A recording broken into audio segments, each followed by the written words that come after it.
Bismillah, alhamdulillah, salatu wassalamu ala rasulih Muhammad wa ala alihi wa sahbihi ajma'in. Assalamu alaikum, урматтуу бир туугандар. Сабагыбызды улай Мухаммад Саид Рамазан Бутуйдун берген түшүндүрмөсү менен Ибн Атойла Ас-Сакандарийдин Ал-Хикам вал-Атоия, Атоиянын даанышман сөздөрү деген эмгегин бүгүн 16-чы даанышман сөзүнө келдик. Бул эң узун даанышман сөзгө кирет ушул китепте. Биринчисинде мындай дейт: Кайфа ютасаввару ай яхжубагу шайин ва хува аллади азхара кулли шайин. Алла Тааланы кантип бир нерсе тосуп калуусу элеске келсин. Эм кантип элестете аласың Алла Тааланы бир нерсе тосуп калат деп. Алла Таала бардык нерсени жарыкка чыгарып аткан ал өзү болуп жатпайбы дейт. Мисалы, сиз экөөбүз бирибизди көрүп турабыз. Бирок азыр ортого парда коюп койсо, экөөбүз бири-бирибизди көрө албай калабыз да. Демек пенде тосулуп калат. Аны бир нерсе көрүнүүсүн бир нерсе тосуп коет. Күндү булут тосуп коет, көрүнбөй калат. Айды булут тосуп коет, көрүнбөй калат да. Ал эми Алла Тааланы пенде Алла Тааланы таануусунан тосулуп калып атпайбы пенде, туурабы? Мындай капырлар, атеисттер, Кудай Тааладан жок ачкандар тааныбай эле атпайбы? Эми Алла Тааланы тааныбай калган Алла Таала менен алардын ортосуна парда тартылып калды да. Кантип экөөнүн ортосуна парда тартылып калат? Кайгы Алла Таала бардык нерсени ал көргөзүп берип аткан болсо дейт. Бул деген сөз, бул ааламды жоктон бар кылган Кудай Таала. Бул аалам өзүнө өзү бар боло албайт. Макулук, албетте ар бир макулуктун устасы болуш керек, ар бир санаттын санатчысы болуш керек. Бул дүйнөнү биз көрүп турган бардык нерсе бир убакта жок болгон. Тек гана бул жерде бизде мусулмандарда Аллахтан башка биз көрүп турган нерсенин бардыгы мурда абсолюттук түрдө жок болгон деп анык айтабыз. Ал эми атеисттер дегенде дагы диалектика деп сумда жүргөндө, сум теорияны көп таркатат эле. Мындан бир 15-20 жыл мурда мен студент болуп жүргөндө, эми ал убакта байкатчы эмесмин, бирок диалектика деген кагазды көп таркатат эле да, сумдун тегерегиндечи. Аны ойлоп көрсөм, ушуларбы деп коем да. Ошол Карл Маркс деген чыккан. Анан Фредерик Энгельс деген болгон. Экөө деген философиялык мындай атеизмди ойлоп табышканда, теория, экөөнүн теориясы. Диалектикалык неме да? Диалектикалык материалистик философия. Тагыраагы бул дүйнөнүн сырьёсу болгон дейт. Сырьё, чийки заты болгон дейт да. Анан ошол чийки заттар диалектика дегени бир нерсе өз бир абалда турбайт.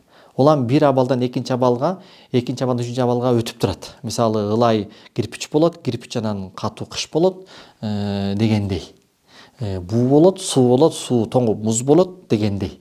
Ошентип бир нерсе бир абалдан экинчи абалга тынымсыз өтүп турат. Ошол бул дүйнөнүн сырьёсу илгертен эле болгон, өзүнөн өзү болгон. Анан ошол нерсе улам өз ара монтип жуурулушуп атып, анан бул дүйнө пайда болуп калган деген теорияны алып чыгышкан. Ошол теорияны большевиктердин чоңу Ленин ошол теорияны жактаган. Карл Маркс, Фредерик Энгельстин кыпкызыл окуучусу болгон. Эгерде ишенбесеңиз, мен сизге YouTube'дан, архивден видеолорун таап берем. Черный-белый сүйлөп атат. Артында черный флаг, ак менен Карл Маркс, Фредерик Энгельс деп бакыр айтып жазып алган. Но ошол идеологияны бүтүндөй СССРге таңуулаган. СССР 70 жыл бою ушул идеология менен жашаган да. Кайсы идеология? Диалектикалык материалистик философияда атеизм бир түрү да болчу. Мына ушулар гана моюндабайт. А мусулмандар болсо не дейт? Бул нерселер мурда жок болгон дейт. Анан жоктуктан барлыкка келди. Барлыкка келгенден кийин албетте анын устасы болуш керек. Санаттын санатчысы болот, чыгарманын жазуучусу болот, сүрөттүн сүрөтчүсү болот, айкелдин скульптору болот. Анан кайсы апенди ишенет? Килейган аалам биякта турсун, кичинекей бир темени өзү жасалып калды десеңчи. Темени кайча жаздым, бирок учу ушталган, этек жагы тешилген, жип байланыш үчүн да. Ошол дагы максаты бар. Ошонун дагы устазы бар эмеспи дейт. Же болбосо мындай бир эреже бар да. Тараза турат. Таразанын 2 чашкасы турат. Бир чашкасына бир салмак коймоюн ал оордук кылып басып тиги өйдө көтөрүлүп кетиши мүмкүн эмес да. Сөз бир чашкага оор бир нерсе коюлганда, же бир хоть грамм болсун, анан бул салмак берип, бул ылдыйга, бул ооп тиги өйдөнү көздөй кетет да. Ошого илимде мындай эреже бар. Шариатта айтпай эле коелу, анткени атеисттер итей Куран хадиске ишенбейт да. Алардын тили менен сүйлөшүп атабыз да. Астахил руджхану шей ала гайрихи бидуни мураджих. Бир нерсенин башка нерсеге үстөн болуусу сырттагы бир таасир берүүчү факторсыз болуусу мүмкүн эмес да. Мисалы, чашканын 2 жагында турган 2 табак таш экөө тең нерсе да. Бул табак ташка үстөн болуусу мүмкүн эмес. Ошого себеп болгон бир фактор болмойун да. Бул эреже физиктин профессору болобу, химиянын профессору болобу, кайсыл тармактын профессору болбосун, бул эрежени моюндабашка чарасы жок. Эгер бул эрежени моюндабаса, анда мен аны барып туруп курсакка өзөртө чабам. Анал сен чаптың дейт да. Мен айтам, мен чапкан жокмун дейм. Анда мен өзүмөн өзөрүп калдым деп айтат да. Ошондой эле кеп да. Анан ушул эреже менен эле атеисттер сынып калат. Анткени бул эрежени моюндабаска арга жок да. Бир таш, бир шамал келип, катуу шамалан оодармайын, же бирөө келип мынтип түртмөйүн, түп-түз болгон жерден мынтип жылып калбайт да. Ага бир күч керек жылдыргангачы. Демек, жоктук деген чашка барлык деген чашкага айланыш үчүн аны сөзсүз сырттан бир күч ага таасир бериш керек да. Бул аалам ошол тараза ташынын жоктук ташында болчу. Алла Таала аны жоктон бар кылды, барлык ташка кооду деген сөз да. Же болбосо мынабу орто токойдун суу сактагычы нарындан келип, балыччага келип, балыччадан чүйдү көздөй кетип атат да. Мен айтсам да, ошо орто токойдун суусу чыгыштан батышка эмес, батыштан чыгышты көздөй агып атат десем, сен сразу себептерин айтып чыгасың да. Эмнеге? Уклон тияктан кес курулуп кайра тияктан суу бияка кое берилип баштаптырбы дейсиң. Жок дейм. Бардык себептердин баарын айтып чыгасың. Мен баардыгын жок. Буурдаган турсаң, анда сен ишенбейсиң да. Жомокто айтпачы дейсиң да. Ансыңарындай кантип эле мындай бир татаал, өтө тартиптүү, бардыгы шайкеш келген аалам жок туруп эле анан өздөн өзү бар болуп калсын да. Макул компромисске баралы. Эй Ленин, эй Фредрик Энгельс, эй Карл Маркс, биз силердин теорияңарга компромисске баралы да. Ооба, силердин айтканыңар туура. Ошол нерселер, сырьёолор монт аралаша отуруп, Менделеев айткан бардык элементтердин бардыгы пайда болуп, химиялык. Анан баягылар бар аралаша отуруп, анан катуусу өзүнчө бөлүнүп, жумшагы өзүнчө бөлүнүп, бул дүйнө пайда болуп калды деген чакта дагы. Мисалы, футбольный поляга жөнөкөй эле менин атымды алалы, Талгат деп туруп, коробкадан Талгат деп жазалы да, Талгат деп. Анан балыкчынын футбольный полясына салалы, да компромисске баралы да, футбольный поля шамалы Талгат деп жазыш керек да, задача. Анан шамал учуруп кетпесин деп 6 тарабынан не кылып койдук, тор менен тороп койдук. Шамал, балыктын шамалы тиги коробкалар учуруп кетпесин депчи, да компромисске барып атабыз, Анан балыктын шамалын күтүп отурабыз да. Качан тиги Талгат деп жазылган коробканы балыктын шамалы жазып коёт депчи. Аны эптеп ушу таасы келди да. Кыйшайып, эптеп бир таасы келген. О, келтат дегенче болбой кайра 1 секундтан кийин ал таан кайра талкаланат да. Демек, кокустуктун болуусу мүмкүн эмес. Кокустуктун болуусу мүмкүн деп биз акылды жыйыштырып туруп, келесі олорчо ошол жыйынтыкка барган чакта дагы кокустуктун улануусу 1000 эсе мүмкүн эмес да. Талгат деген жазууну коробкалар менен жазып туруп, же пластмасс менен деп коелучу, пластмасс менен Талгат деп жаздык дагы, сандыкка салдык, кичинекей салдык. Мен чайкап атам, чайкап бүткөндөн кийин тиги сандыктын түбүндө талгат деп жазылып калыш керек да. Миллион жолу чайкасам мынтип жазылбайт да. Миллион анан миллион биринчи попыткамда та деп окшошу мүмкүн да. Тасы келиши мүмкүн да. Бирок кайра миллион анан экинчи попытка кылганда кайра ал та талкаланып калат да. Демек кокустуктун болуусу бул парадокс мүмкүн эмес. Кокустук мүмкүн деген чакта дагы анын ыраттуулук менен ошол бойдон уланып кетиши андан миллион эсе парадокс да. Демек дагы бир илимий эреже бар. Аслу бакой ма кан ала макана мадамал амилул харижи гойру мавжуд. Бир нерсенин өзөгү ошол абалда кала берет, сырткы бир күч келип таасир бермейин деген дагы бир эреже бар да. Мисалы, килейген контейнерди мен алып келтирип коюп койдум, мен бул жерге соода кылам деп. Базарда место талаш болуп атат да, мисалчы. Килейген контейнер бир 100 тонна. Ичине алып келип туруп дагы бир 10 тонналык товарларымды киргизип салдым да. Эмки жумада келсем, мен контейнеримди 10 метрге тетиги бурчка сүрүп салыптыр да. Мен баягы жерге чаң будуң чыгарам да, мен контейнеримди центрге коюп койсом, киши өтпөгөн тети бурчка ким коюп койду десем, базардын жакы чоң болот да, ким эле жанакы. Базарком келип туруп, урматтуу Талгат мырза, эч ким койгон жок, адам да койгон жок, айбан да койгон жок, шамал да болгон жок, жер титирөө болгон жок, өзү эле ушинтип калды. Кокустук болуп десе кандай болот? Бир нерсе ага сырткы бир күч таасир бермейин, бир абалдан экинчи абалга өзгөрбөйт. Демек, бул алам жок болчу, анан бул дүйнөгө жоктон бар болуп калды. Аны жоктуктан барлыкка алып келип аткан зат бул алам, ал Алла Тааланы пардалап салуусу мүмкүн эмес. Мисалы, Болот деген бир чоң уста байкебиз бар да. Ушул бөлмөдө шкафты деле ал жасаган, эшикти деле ал жасаган, партаны деле ал жасаган, стульчикти деле ал жасаган, баардык эмеректердин баардыгын ал жасап чыккан да. Колунан көөрү төгүлгөн уста, өтүп дагы тикмечкен, мына шырдак-пырдактан баардыгын тигип чыккан да. Эми бул столду көрсөң деле Болот байкени эстетет да. Болот байке жасаган, ийитетин Болот байке тиккен, боон бакшы Болот байке өз колу менен кылган деп ар бир эмерек өзүнүн устасын айтып турат го.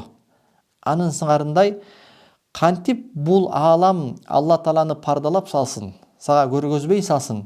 Когда аламдын өзүн Алла Таала барлыкка алып келип аткан болсо дейт. Биринчи хикматы, биринчи сүйлөм, хикматтын биринчи сүйлөм ушу менен бүттү. Экинчи хикматы, экинчи сап. Жок, эң узун хикмат дедик, биринчи сүйлөм бүттү, экинчи сүйлөмүнө келдик. Эң узун хикмат деп атпайсызбы? Кайфа ютасаввара яхджубагу шайин ва хува аллази захара би кулли шайин дейт. Кантип Алла Тааланы бул алам пардалап алуусу мүмкүн болсун, кантип акылга сыйсын, эгерде ар бир нерсе менен жанаша Аллах көрүнүп аткан болсо дейт. Жана ар бир биринчи хикмат менен мунун хикматтын айырмасы кандай болуп калды? Бул нерселер туруш турпаты менен Алла Тааланы пардалай албайт. Анткени бул санат болуп атат, санатчысын көргөзүп турат. Ушул жаатын алып караганда, селам алганда Алла Тааланы пардалай албайт. Экинчиси дагы пардалай албайт. Анткени биринчисинде Алланы жараткан барлык алып келген, экинчисинде ар бир нерсе менен жанаша Алла Таала көрүнүп турат да. Жанаша дегенде кандай түшүнсө болот десе, бул алам жоктуктан барлыкка келгени бир, барлыкка келгенден кийин ыраттуулук менен, иреттүүлүк менен иштеп жатканы эки дейт. Мисалы, жер шары, андагы аба атмосферасы бизге көрүнбөгөнү менен ал кадимкидей галактикадан келген метеороидтерден бизди коргоп турат. Метеороидтер аламдан чачырап жерге келатканда, атмосферага жеткенде чачырап, кум болуп, порошок болуп, жок болуп, көзгө көрүнбөй эле чаң болуп кетет. Биз дем алып аткан, биз көмүр кычкыл газын бөлүп чыгарып атабыз. Ошону гүл, токой, бактарактар өздөрү ошону соруп алып, өзүнөрүнө сиңирип алып, кайра бизге кычкылтекти бөлүп чыгарып берип атат. Бардыгы гармония менен кетип атат. чөп өсүп атат, аны кой жеп атат, койду биз жеп атабыз, биз топуракка айланып атабыз. Баардыгы ырааттуулук менен кетип атат. Азыр өкмөт, айыл өкмөт, мэрия кандай кыйналып атат, жол салат, канча акылдуулар менен. Жол салгандан кийин биягы тырмес болуп калды деп кайра баягы жолду талкалап астынан кайра бир нерсе өткөзөт. Мына жерге бирдеме кылабыз, велодорожка кылабыз деп болгондо арак-парактардын баардыгын түрттүрөт, чөп-сөптөрдүн, күлпүлдөрдүн баарын алат, кара топурактын баарын антет, мынтет, канча расход. Андан кийин ал проект жарабай калды. Деп туруп, не проектин жок. Тиги сон турган гүлдүн баарын өлтүрдүң. Мисалы ошого окшогон мындай бир адамдар канча ора тартабыз да. Бул дүйнөнү башкарып туруу элестет, кичинекей бир айылдагы башкармачылыкта кандай ката кетет. Бүтүндөй ааламдагы шамалды башкарып аткандыгы, шамал бирде керектүү жерлерге булуттарды топтоп барып, керектүү санда жамгыр жаадырып, керектүү жерлерден булуттарды чачыратып, аз санда жаадырып, баардыгын нормасы менен бул ааламды кичинекей бир бөлмөнү башкаргандай башкарып жаткан Алла Таала канчалык кудуреттүү, канчалык даанышман, канчалык падышачылыгы ар бир атом молекулага чейин өтөт да. Демек, ушул процесс болгон сайын дагы Алла Тааланын улуулугу айгинелене берет да. Мисалы, эң назик болгон гүлдөр. Жибектей назик болгон гүлдөрдүн тамыры бетондой болгон жерлерди тешип ылдыйды көздөй тамыр байлап атат. Адамдарга чырайлуулукту тартуулайм, жана башка кооздукту берем деп гүл боло турганды, бүчүр боло турганды, жиптей болгон назик нерсе, бетондой болгон нерсени тешип өйдөнү көздөй өсүп чыгып атат. Бул кимдин кудурети? Алла Тааланын кудуреттүүлүгүнөн кабар берип атпайбы дейт. Роза дейт. Жыттасаң дейт, канчалык жыттуу дейт. Баягы ароматты сен не топурактан, не тамырынан, не сабагынан, не жалбырагынан таппайсың дейт. Ошол аромат каяктан келди дейт. Ошол ар бир чыгармадан Алла Тааланын канчалык улуу санатчы, кудуреттүү, жаратуучу, канчалык акылман, даанышман, канчалык сулуу, улуу экендигин ошол нерселерден көрсөң болот го дейт да. Демек, бул аалам жок туруп пайда болгондугу Алла Тааланын канчалык жоктон бар кылуучу, уста, жаратуучу экендигин көргөзсө, пайда болгондон кийин иреттүүлүк менен иштеп жаткандыгы андан бетер Алла Тааланын канчалык көзөмөлдөп атканынан кабар берет да. Азыр бир бөйрөк иштен чыксынчы, гемодиализге барып, килеген аппаратка барып, ошол бир бөйрөгүңдү тазалатыш үчүн канча саат ошол жерде убактын ысырап кылып жатасың да. Алла Таала сенин бөйрөгүң менен канча баягы эсептене тонна тазалайт экен да. Бир күндө канча литрин тазалайт эсептей келгендечи. Адамдагы көз желатинден турат, суюк, бирок көрүп атат, ал кантип көрүп атат, эч ким акылына сыйбайт. Сокурлардын деле көздөрүн алып карасак, биздикинде эле кареги бар, биздикинде эле агы бар, биздикинде эле суюкту бар, биздикинде жашы бар. Бирок ошо биздикте кан тамырлары бар, бирок көрбөйт. Демек, бул да Кудай Тааланын кудурети да. Демек, экинчи хикмат дагы ушуну билдирет. Андан кийин үчүнчү сүйлөм кайфа ютасаввара яхжубагы шайин ва хува аллази захара фи кулли шайин дейт. Кантип Алла Тааланы бир нерсе пардалап алсын, ар бир нерсенин ичинде Алла Таала көрүнүп аткан болсо дейт. Ар бир нерсенин ичинде Алла Таала көрүнүп аткан болсо дегенде сен Кудай сакта жанакы хулул маанисине кирип кетпе дейт. Баягы хулул, Кудай Таала нерселердин ичине кирип кетет. Мен мына гүлдөн Кудайды көрүп атам, мына мен сенден Кудайды көрүп атам деп Кудай Тааланы нерселерди Кудай Таалага идиш кылып салат да. Мына гүл идиш, Кудай Таала ошо гүлдүн ичине кирип кетти. Кудай сактасын, бул адашкан бир сектанын көз карашы. Бул маанини түшүнүп алба дейт. Яни ошол нерселерде сен Алла Тааланын сыпаттарын көрөсүң дейт. Алманы эле алып келип туруп, мисалы, ошол Алла Тааланы тааныган баланы алдына коюп берип койсоң, кана балам, бул алмадан сен Алла Тааланын кайсы качестволорун, кайсы атрибуттарын көрүп атасың десе, ал бала айтып бериши мүмкүн да. Ата, бул алма аябай жыттасам жыты жагымдуу экен. Даамдасам тилиме жагымдуу болуп атат. өңү түсү көзүмө жагымдуу болуп атат, формасы дагы өтө денеге жагымдуу болуп атат. Жесем организмге пайдалуу, витаминдерге бай, ал витамин бар, бул витамин бар, тигили витамин бар. Ал эмес ичиндеги данекти 5-6 данек жүрөт, кайра өстүрүп шундан урук кылып, кайра мындан алма дарактарын чыгарса болот экен деп, мен мындан демек бул алманы жараткан уста демек мен организмди билет. Мен организмди билген бир уста жасаган бул алманы. Болбосо ошол алма эмнеден өсүп чыкты? Сабактан чыкты. Сабак каяктан келди? Дүмүрдөн. Дүмүр каяктан? Тамырдан. Тамыр каяктан? Жер мени тааныбайт. Мына дарак мени тааныбайт. Демек менин организмди билген, бардык менин денемдеги атом молекулаларга чейин анын бийлиги өткөн бир улуу бир жаратуучу жаратты. Демек ал мени жакшы көрөт экен. Мага мынчалык жагымдуу болуп атат кичинекей бир алма. Демек, бул зат мага ушундай сүйкүмдүү кылгысы келди. Мага приятный нерсе кылды, значит ал мени жакшы көрөт.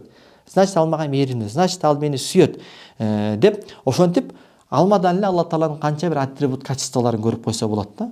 Анан кантип анан ал нерсе сени Алла Тааладан пардаласын дейт да. Демек, бул ааламда Алла Тааланы пардалай турган эч нерсе жок. Анан каяктан жүрүп эле Кудайдан жөө качкан капырлар, атеисттер, динсиздер чыгып атат. Парда жок экен го. Алла Тааланы көргөзгөн кашкайган далилдер толгон токой экен го. Айланаңды карасаң эле кыйкырып чыга берет экен го, өзүңдөн башта мисалы, ааламга чейин. Десе, текеберлик дейт. Алла Таалага болгон текеберлик. Жана ошол текеберлигинде болгон көктүгү, кежирлиги буларды Кудай Таала ушул жаман сапаттары себептүү өзүнүн каары менен өзүнүн улуулугун таануудан пардалап салган дейт. Кур'ан-ы Каримде аят бар го. Текеберленгендерди өзүбүздүн улуулугубузду көргөзгөн аяттарды көрүүсүнөн пардалап салабыз деген да. Кудайым сактасын. Ошондуктан Кудайды ким көрүп келиптир? Омар Хайям айткан, өлгөнү бар, бирок тирилгени жок. Омар Хайямдар. Омар Хайям деген ал ислам дининде никто ал деген. Ал жөнөкөй бир акын, ырларында дагы аракты мактаган бир агартуучулук касиеттен алыс болгон бир акын. Өз заманында Омар Хайямга нечен деген ислам уламалары сөгүш жарыялаган. Омар Хайямдын сөзү мусулмандар үчүн суу кечпейт. Омар Хайям сөзүн далил кылып, адамыл виждан ла ясталзимул адам. Бир нерсени таппай калсаң жок дегенди туюндурбайт. Бир нерсени көрбөсөң эле жок болуп кала береби? Анда эмне 100 миңдеген пайгамбарлар, адамзаттардын каймагы болгон 100 миңдеген олуялар, 100 миңдеген сыддыктар, чынчылдар, шейттердин кабар бергендиги алар каякта калат анда? Ошондуктан анда кайсы нерсе десе, ошол текеберлиги дейт, кежирлиги дейт. Мен өзүм билем, өтүгүм төрөгүлем, бул менин жашоом деген ошол текеберлиги Алла Тааланын каарын келтирип, Алла Тааланы нааразы кылып, ушунча Кудайды көргөзгөн толгон токой кашкайган далилдер турса дагы Кудайым жүрөгүнө мөөр басып салат экен. Кудайым сактасын. Андан кийин 4-түнчү сүйлөм кайфа ютасаввара яхжубагу шайин ва хува аллази захара ли кулли шайин дейт. Алла Тааланы кантип бир нерсе пардалап салсын, эгерде ар бир нерсе үчүн Алла Таала өзү көрүнүп жаткан болсо дейт. Дегенде сен сурай беришиң мүмкүн дейт. Ой, мен акылым менен Алла Тааланы көрүп атам. Бирок сен ар бир нерсе үчүн Алла Таала көрүнүп атат деп атасың. Эмне таш Кудай Таалага, ташка Кудай Таала көрүнөбү? Яни таш Кудай Тааланы тааныйбы? Эмне кум Кудай Тааланы билеби? Мына асман, жер, суу, токой Кудай Тааланы тааныйбы? Акыл жок да мында деп сен таң калышың мүмкүн дейт. Албетте бул жерде сабагыбыз имандууларга байланыштуу. Атеисттерге, капырларга байланыштуу эмес. Анткени атеисттерге, капырларга болгон мамиле ал башка тепкичтен, башка фундаменттен башталат. Алар менен эң биринчи түрдө капырларга, атеисттерге окшоо нерсе ишенбейт. Аларга илимий түрдө, Кур'ан хадисти бияка коюп кой. Илимий түрдө аларга акыл менен Кудай Тааланын бар экендигин далилдеп беришиң керек. Деп ошол илимий түрдө жеңилип Кудай Таала бар турбайбы деп ал моюн сунгандан кийин илимий түрдө Кудай Тааланын жалгыз экенин далилдеп беришиң керек. Илимий түрдө далилдеп берсе болот. Анткени Кур'ан хадис бул илимди жактайт да. Кур'ан хадис бул илим менен. Европалыктар христианство бул илимге каршы деп түртүп салышкан да. Тескерисинче бул ислам дини эмне деп келген? Оку деп түшкөн да. Мейлі сеттік илим болсын, артынан. Ошондуктан мусулмандар өнүгүп келген. Болгон окумуштун баары мусулмандардан чыккан. Мусулмандар дин менен жашап турганда өнүккөн. Качан динден алыстаганда окуялат болгон да. Анан каяка келдик эле? Ошентип десе, Алла Таала Кур'ан-ы Каримде айтып атат. Сен акылды мээге байлаба дейт. Периштелер бар дейт. Алар сеникиндей анатомияга эмес дейт, сеникиндей материалдуу денеге эмес, алар нурдан жаратылган дейт. Бирок алар сенден өткөн акылды го дейт. Ааламда сен билбеген сырларды билет. Жиндер бар, биздикиндей момундай материалдык денеге ээ болгон эмес. Бирок алар акылдуу го. Алла Таала Кур'ан-ы Каримде жиндерди дагы инсандар менен чогуу Кудай Тааланы таанысын деп жараттым деп атпайбы? Анда буга эмне дейсиң дейт да. Мусулмандарга болуп атат Алла Таала Кур'ан-ы Каримде Алла Таалага мактоо айтпаган, Алла Тааланы улуулабаган бир атом, бир молекула, бир чаң зарра жок дейт. Бирок силер алардын тасбихин түшүнбөйсүңөр дейт. Башка бир аятта куллун код алима салатаху ва тасбихах, бардык нерсе Аллахтын алдында окулчу намазын жана тасбихин билет дейт. Эч бир атом, эч бир молекула, эч бир уй, эч бир күчүк, эч бир куш мен Кудай Таала бул дүйнөгө келген миссиямды мойнума алган, ошо миссиямды аткарбайм деп эч ким забастовка кылган эмес. Кайсы уй чыкты эле, мен сүт бербейм кожоюн, мен музоо мемсин деп бир уй чыкты эле мисалчы. Көн баарды өз намазын билет дейт, миссиясын билет дейт, тасбихин билет дейт. Канча мүнөтүбүз бар? 2 мүнөт, Эми калган эмки сабакта болайбыз. Пайгамбарыбыздын заманында жанагы курма дарагын ыйлаган, кутба өтчү, курма дарагын, пайгамбарыбыз курма дарагын дүмүрүнө эле отуруп алып кутба окучу эле го. Минбар ошол эле да. Кийин сахабалар минбар жасап келди го, тепкичи менен. Ошондо тиги курма кадимдей ыйлады го. Ошол жердеги 100дөгөн, 200дөгөн сахабалар жума намазда ошону укту го.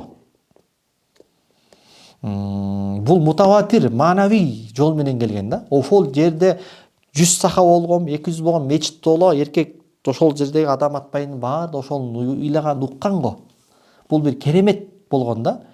Десе, бул керемет дейм. Керемет дейм, сверхъестественный нерсе, табигый нерседен сырткаркы көрүнүш да десең жок дейт. Бул просто буга чейин эле пайгамбарга болгон таануусу бар, Кудай пайгамбарды таанучу дейт буга чейин эле.